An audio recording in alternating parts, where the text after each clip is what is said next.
Hello citizens and welcome back. Today I am joined by my cat and we're going to dive into the second episode of my Star Citizen Q&A, where I answer your questions about Star Citizen, my content, and my tools for Star Citizen. Before we get into it, here is a shout out to our amazing patrons and channel members for their support of the channel and everything else I do.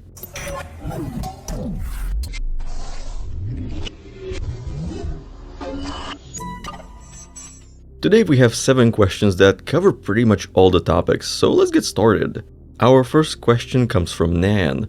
Side note, I really like how you guys put programming terms in the name field. So Nan asks, which not yet existing ship variant would you like to add? Well, actually, one of the ships I wanted to see for a long time was a Valkyrie that could carry the Nova tank or the Atlas chassis vehicles, like the Spartan or Ballista, which CIG actually delivered in the form of the Anvil Asgard, which I really like.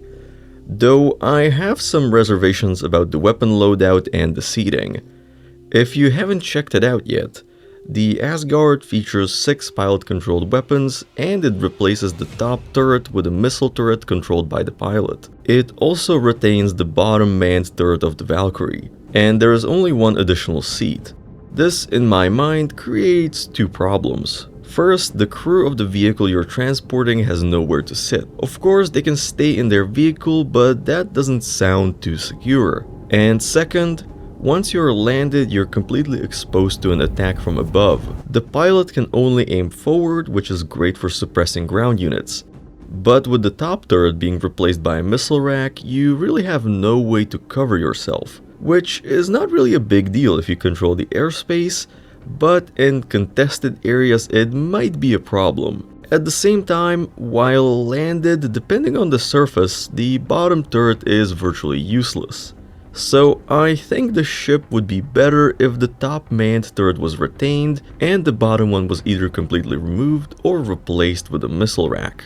However, the one new ship variant that I would add is a Constellation fuel tanker. By my rough estimate, you could fit 2 Starfarer fuel tanks in the cargo area of Akani, and the fueling arm could extend from the snub bay.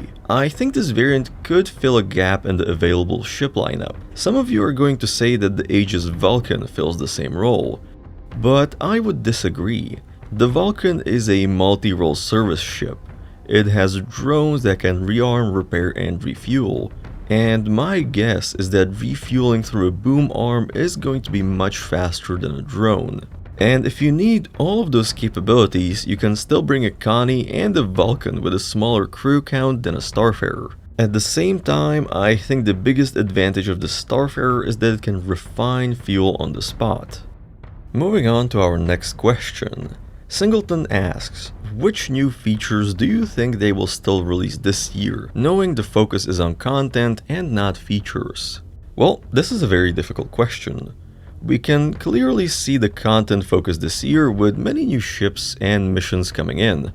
But from a feature perspective, things have been a bit slow. My guess would be that CIG are going for any features that are easy to implement or almost done, and features that are required for content to happen. Which is how we got the dual-use mining laser on the Atlas Geo, flight blades and radiation and new weather effects and more coming in 4.2. So I think we can mostly expect things along those lines.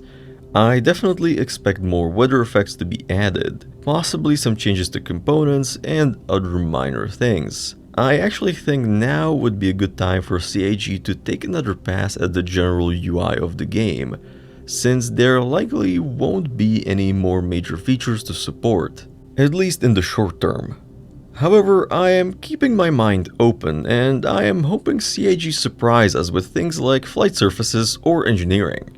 Our next question comes from Crew on the Net. And he is asking, do you ever find yourself trying to decide which is the best shot when comparing 2 or more photos? Yes, I do, all the time. I tend to take multiple pictures anytime I'm trying to capture a scene. The visuals in Star Citizen are very detailed, and there tend to be a lot of dynamic elements, especially lights on ships or buildings and weather. And I find that depending on how well the game is feeling that day, there might be a small delay between me pressing the button and the screenshot being taken. So taking multiple in a short sequence gives me the ability to capture multiple variations and account for that input delay. Then during editing, I take the whole set and remove the pictures I don't like. And sometimes I do end up trying to select 1 out of 2 or 3 pictures where I captured what I wanted to, but small details are different. And very often I end up keeping all of them. I'm not saying this is the best way to do it, but that's how I do it, and it works for me. I am sure if I had other Star Citizen photographers here, they would each have their own process. Moving on to our next question. Aerobreak asks, do you think the scanning function will one day map an area, like for example 50 by 50 kilometers, mark the minables, animals, plants, buildings, etc., or will it be just a more powerful scanner targeted at a specific ship or vehicle? Well, to be honest, I don't think even CIG themselves know. They told us some high-level concepts of how they want scanning to eventually work. They specifically talked about quantum probes that you would be launching from your ship and would show you things that are very far away. They also showed us a long-range variant of scanning that would show us medium-range points of interest for quantum boosting, but we haven't heard more about it since. However, during the base building panel at CitizenCon, CIG mentioned that we will have an ability to scan areas to see what resources and building sites are available. But my impression was that this would be limited to construction ships or devices. But I absolutely think that scanning capabilities of our ships need to be expanded, and I think something similar to what you're describing will be added when data running is added, since I think that resource locations will be the primary data to be run. But I would be very interested to hear everyone's thoughts in the comments. I think this is something that would warrant its own video. Shifting gears a little bit, our next question is, what are the requirements for an organization to appear on your Find Your Org show? Well, is there any requirement for organization size? No, there isn't. There is no hard limit, however, there are some soft requirements. First of all, the organization needs to be active enough to have something to offer to the new members, and more importantly, to have something to talk about. Second, the organization needs some footage of them playing together that we can show as B-roll for the show.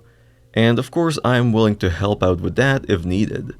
But other than that, nothing else is required besides being able to prepare to answer the questions, which I give out in advance, and find the time to record, and of course a reasonably good microphone. My goal is to make sure that everyone has a good time on the show and for it to be informative to the listener. Now, how to make your organization appear on Find Your Org?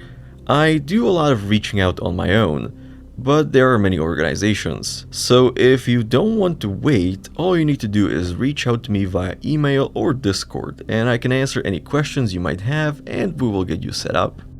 And our next question shifts gears further, which is, what's up with the second channel? Are you abandoning Star Citizen, sad face? Well, we're still here talking about Star Citizen, right? Jokes aside, I am not abandoning Star Citizen. I love talking about this game too much. But I also wanted to expand into other content about other games I like. And I figured that doing something different on the side will help me make better content overall. Now, why couldn't I do that on this channel? Well, it mostly has to do with how YouTube recommends videos to viewers. Adding random uploads of different games or topics to this channel would hurt it, so I figured uploading to a second channel would be a better idea. So don't worry, you will still get your usual fix of me talking about Star Citizen, along with an extra dose of me talking about something else. Right now I'm playing Workers and Resources and uploading that on the second channel, along with me trying to condense the entire Warhammer 40k lore into YouTube Shorts. The other thing that prompted the creation of the second channel is that YouTube recently made some changes to how they show videos to viewers, specifically to how videos are shown on the homepage or in recommendations. This change has actually resulted in my overall impressions going down about 90%, and my views going down by about 50%. And I figured that getting more general exposure might help drive traffic. And it will also give me the opportunity to compare how the two channels perform. And moving on to our final question, which brings us back to Star Citizen. What's your take on the Sidearm medgun slot change in 4.1.1? Well, as a player, it hasn't impacted me much. However, I don't think it makes sense.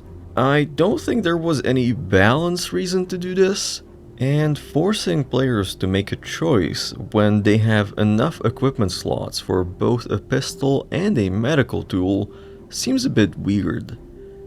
I don't think it simplified keybinds either, so I mostly see it as a pointless, detrimental change. But at the same time, I think it might lead to some improvements to FPS equipment handling and general keybinds sometime in the future. So I will let CAG cook on this one. And with that being said, that's all for today. Let me know in the comments what you thought about these questions, and if you would like to ask a question yourself, there will be a form linked in the description and the pinned comment. Unless I forget to do so, in which case you're allowed to and encouraged to remind me. Thank you for watching, fly safe, and I will see you in the verse.